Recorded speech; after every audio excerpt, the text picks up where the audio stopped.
Hello and welcome to So Fabulous. My name is Jenniffer Taylor and today I'm going to show you how to upcycle old fabric and items of clothing into an iPad cover. So what I'm using here, I'm using scraps of fabric.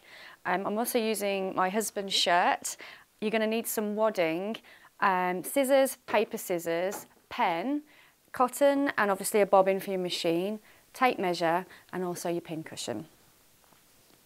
Okay, so the first thing you're going to need to do is measure your device that you're going to be making your cover for. Now, my device is 9.5 by 7.5, but what you will need to make sure that you're doing is leaving enough gap for it to be able to go in and out of your sleeve comfortably, but also you're going to need seam allowances. So I'm making my template here just using normal dressmaking tracing paper, and I'm actually making mine 10.5 inches by 12.5 inches. That will give me plenty of room for my tablet to go in and out of the sleeve. Once you've cut that out, you're going to use this later when you start actually combining your patches and scraps together. Okay, so because I'm making the cover for my husband, I'm actually taking one of his old shirts and there's a bit of detail that I want to make sure I get in my pocket. So here is the area that I want to take and use for the front of my cover. So with no hesitation, I'm just going to cut these. I'm sure you all want to do this at home. I'm not going to need that. So I'm finished with that for now. Okay, so now we've got all of our fabric and we're going to start compiling it to make our patch. Now we're not going for quilter of the year here, so it's crazy patch, any size will do. But like I said, what I really want to do is make sure I keep this detail on the pocket. So I'm just going to cut this to size. So all I'm doing here now is just trimming down my patch so it fits nicely on my paper copy, making sure I'm leaving enough space for a seam allowance. Well, my seam allowance isn't going to be very big at all. All I'm going to be doing is using the edge of the foot as my seam allowance guide, so you shouldn't have nice straight lines when you're doing your stitching. So once you've got all of your pieces cut out, we just need to start compiling them together. So the easiest way to do this is right sides together. So you can see this is my front of my pocket, this is the right side of my fabric, right sides together, and now we're just going to go to the sewing machine. Okay, so I've threaded my machine and the bobbin with a plain multi-purpose cotton. Any colour will do, but I'm just going to go with white. Also, I've not bothered to pin my fabric together because they're such small pieces. You should be able to handle them quite easily under the machine. So we're just going to run a very simple straight stitch using the edges of the foot as the guide.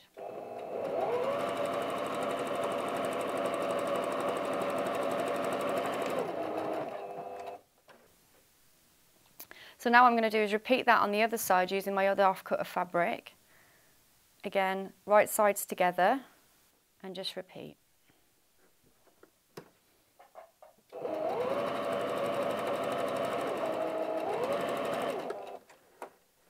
So there we have our first piece of patch, ready to construct other pieces to get the big piece, which we know will fit our paper pattern later. So I've gone ahead and done that already with these other pieces. So I just want to get those together. So using the same principle as earlier where we're putting right sides together, I want this piece to be my central piece. So ideally what you'd want to do here is press these open using an iron, but you can actually just finger press rather than keep having to get up and down from the iron. So I'm just using the edge of my thumb nail and just running it down the seam line. And as you can see, they're so small. Because you use the edge of the foot as your guide, they're not going to be very bulky at all. Okay. Again, I'm not going to bother pinning this, but if you feel more comfortable doing that, then feel free to pin.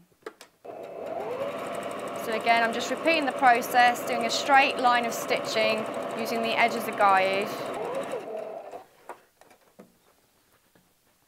And there we have our front piece with a pocket.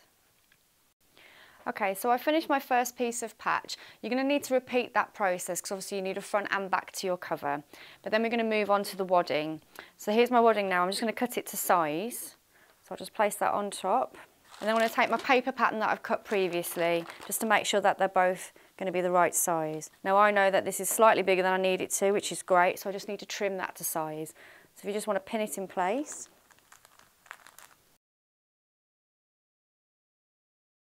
And taking your scissors, just cut it out.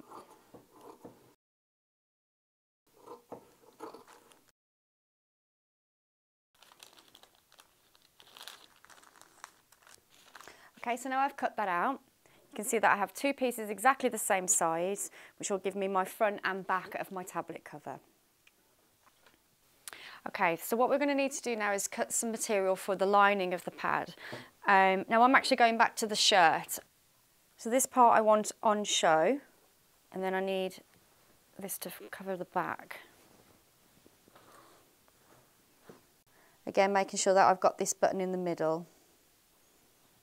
Then we just need to go ahead and cut.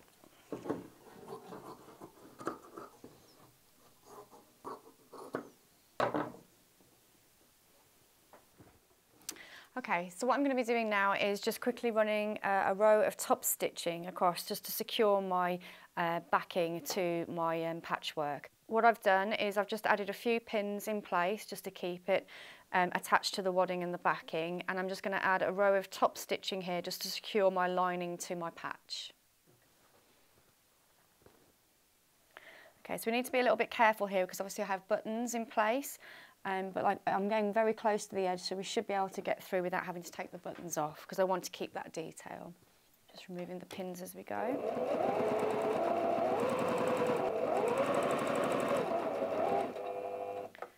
Just the last pin. Okay, so as you can see, I've finished the top stitching on both of my pieces now. Okay, so the next step we're going to do, I want to add these together. Just matching up my edges pieces and taking your pin cushion, just pin in place. Again, I'm just doing the corners here. Okay, so what I'm going to do now is just do a very simple straight stitch going all the way down to the three sides, leaving this area open. This is where the pad's actually going to go in. I'm just going to make this a bit of a bigger stitch. It's hard to see with the layers here, but I'm actually using a 1.5 seam allowance. And what I'm actually going to be doing as well is increasing my stitch size because you've got quite a few layers in here. The smaller the stitch is going to be, it's going to be difficult to get through. So I'm just going to increase that. I think 4 should be enough. Just going to secure it with a back stitch.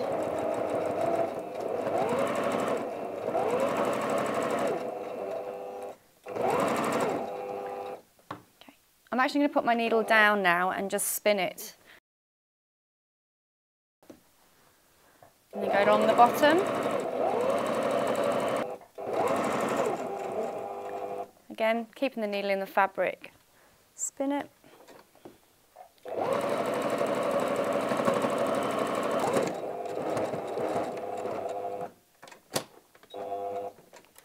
Needle up. And you're done. Okay, so what we're going to need to do now is just measure your cover because we're going to be creating some binding out of this fabric. So just simply take your tape measure. I'm going to go into inches. I'm just going to measure it from here down to this point. I'm going to keep my finger there to the next point. Keep my finger there up to here. Mine is 32.5. Obviously yours may differ depending on how big your tablet is.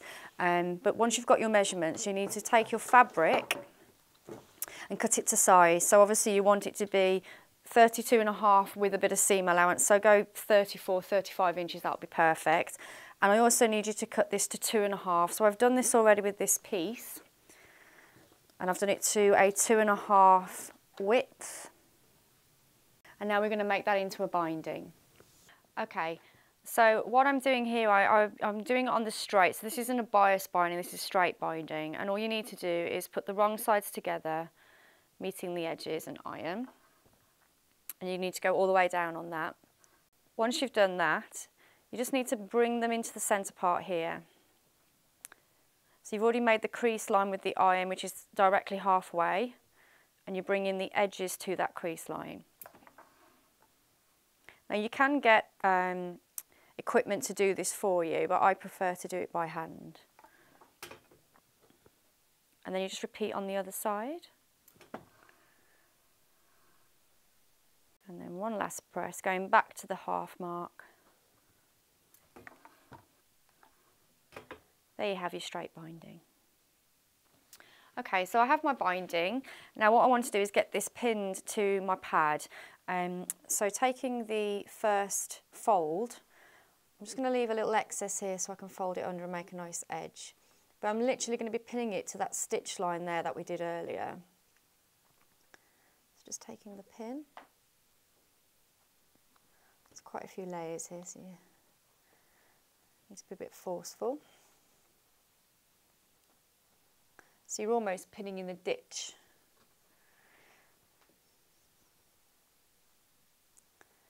Just going to go all the way down. Again, just making sure that you are pinning and not folding over any of the other fabric, so we're okay. And then when you get to this corner here, don't pin right down to the edge because we're going to be showing you how to mitre that corner. And then you just need to take it to the sewing machine. So I'm just placing my pad under here. Now, as we talked about earlier, I don't want you to go right into the corner because we're going to need that space to do the mitering. So if you want to come down about 1 centimetre from your stitch line, you know where that is because you can see it from here, putting your feet down. And you'll be able to feel from your finger here where your actual stitch line is, and that's where we're going to be going. Remember to remove the pins as you go. Just going to secure that with a back stitch.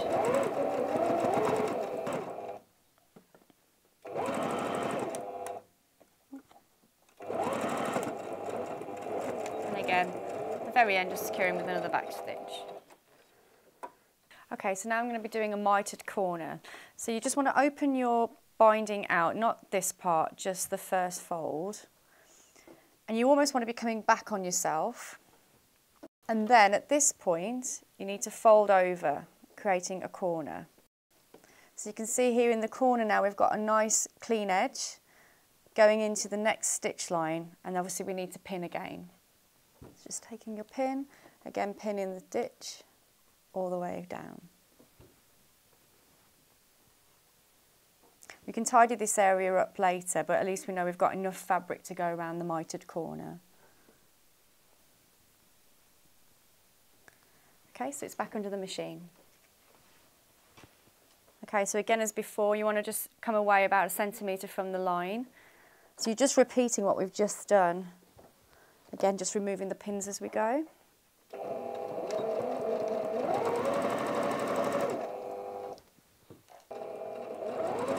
So again, when you come to the corner, you don't want to be sewing right to the edge, you want to leave a little gap.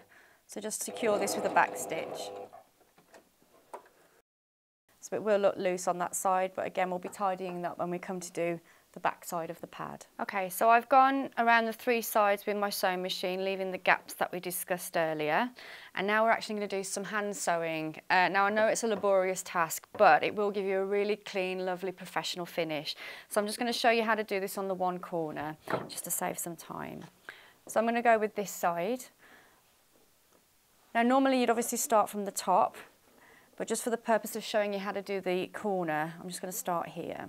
So you need to bring this over, making sure that your fold is still at the centre point, bringing it to your stitch line. Now if you want to stick a few pins in, it might just make it a little bit easier when you come to do your hand stitching. Okay, so I've pinned this in place. Now I'm just going to do the corner. So you can see here that the fold is going on my right side. So on this side, I want it to be on my left side so it's not so bulky. So you've got the corner there, and then you just fold it over like so, and just pin in place, giving you a nice cornered edge. So now you've pinned that in place, what you're going to need to do is do some hand stitching. So again, I'm just going with the white cotton. And what we're going to be doing here is the ladder stitch. So I'm just going to pop it in behind. So this is a bit tricky to show you, but what you need to do is just get just in front of your stitching.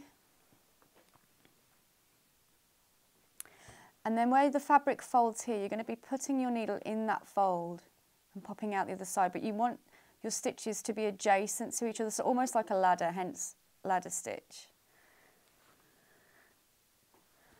And then you just continue that all the way around. So let me just do a few stitches for you, and then you'll see that they'll be pretty much invisible.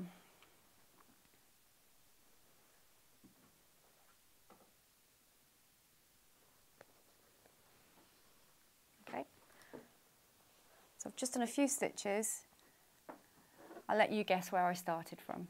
So we're going to continue that all the way around. Like I said, it is a laborious task, but it will give your pad a real professional finish.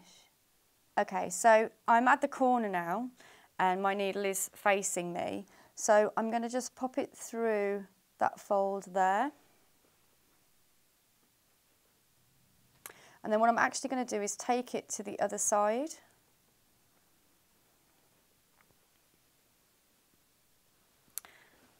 So I'm just going to fold it around to make it easier. So if you remember, we didn't stitch all the way up to the corner, so you can see that it's still open. We're going to need to close that side also. I just want to show you how to close the mitered edge. So you're just going to be going through, again, similar stitch using the ladder stitch, but you're actually going to be going through to the other side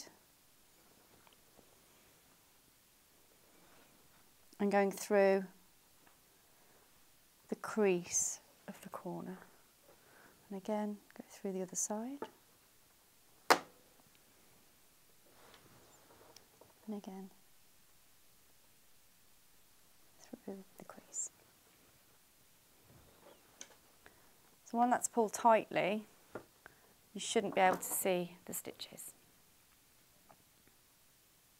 Okay, so I've done my hand stitching all the way around my bias, and I'm coming towards the end of the pad. Now obviously I cut this strip a little bit longer than I needed to, which is always best. So I'm just going to trim that slightly. Okay. So for the edge, what you're going to need to do is fold this over, keeping the fold in the fabric, and then fold it over again. Just tidy that up. So you can see you have a nice squared edge, and then just continue with your ladder stitching to finish. So I'm just at the edge now. This is the final few stitches. And what I like to do is just re-thread that back through your bias binding. Doesn't matter where it comes out. Don't need that pin anymore. And just trim your thread. Okay, and there you have it, your finished cover with man shirt pockets.